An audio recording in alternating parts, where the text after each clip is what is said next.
Nobody cares about us. And brothers and sisters, if you want to know how weak we are, and we are weak, look at how we are treated.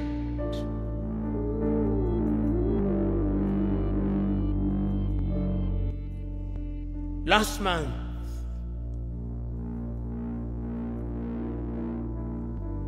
the world met in New York. The General Assembly. When African heads of states and government are speaking, the hall is empty. Nobody bothers because they are saying nothing.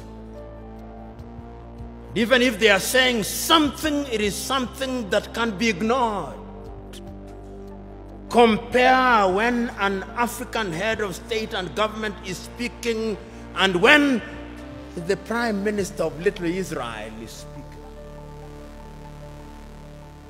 They will listen because we are weak and disunited.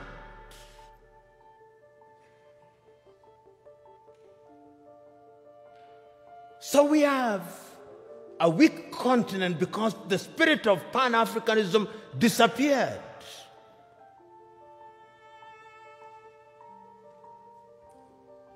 So the question that we can ask, what is the state of Pan Africanism as we speak today?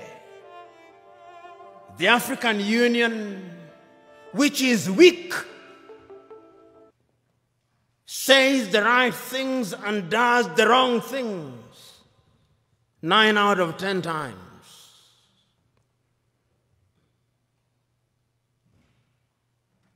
And what are the critical areas in which we are weak?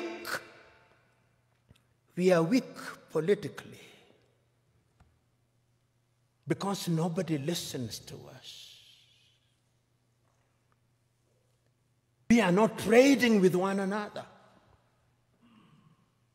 Intra-African trade is not anything beyond 15%, the lowest anywhere in the world. If you look at all our sectors and look at them, look at our agriculture, almost all African countries are net food importers.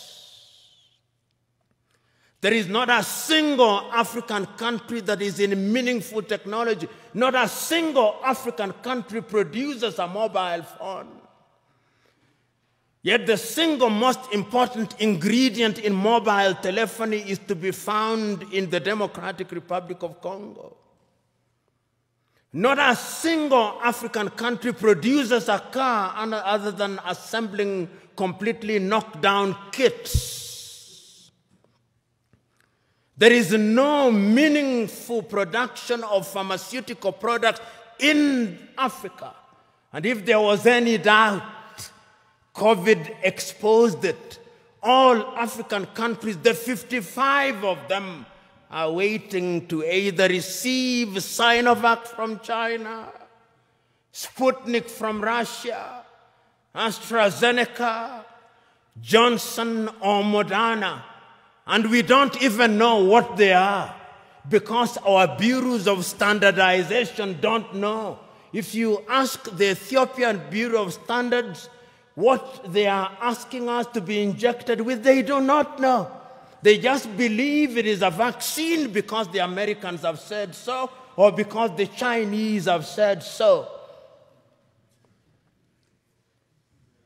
Africa is weak. So that even this magnificent edifice, I suspect, has not been erected by Ethiopian engineers. When I see the signage in Chinese, I suspect it is the Chinese. That is how weak we are. That is the reality of our mother continent. It is because we are politically weak, we are economically weak, socially we are disorganized, culturally and spiritually we are confused. That is the continent in which we are today.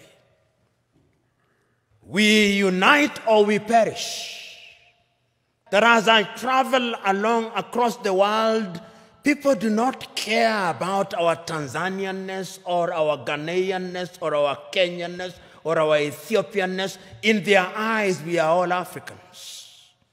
And perhaps that is what we should use as the building block in order to talk about African unity. But we are not being naive about that unity. Because sometimes when we talk about Pan Africanism and about African unity, people think we are being too simplistic about it. No, it is not being simplistic and being naive. It is recognizing that as long as we remain the way we are, then Africa in the next 25 years will be recolonized. Did you like or hate what you heard?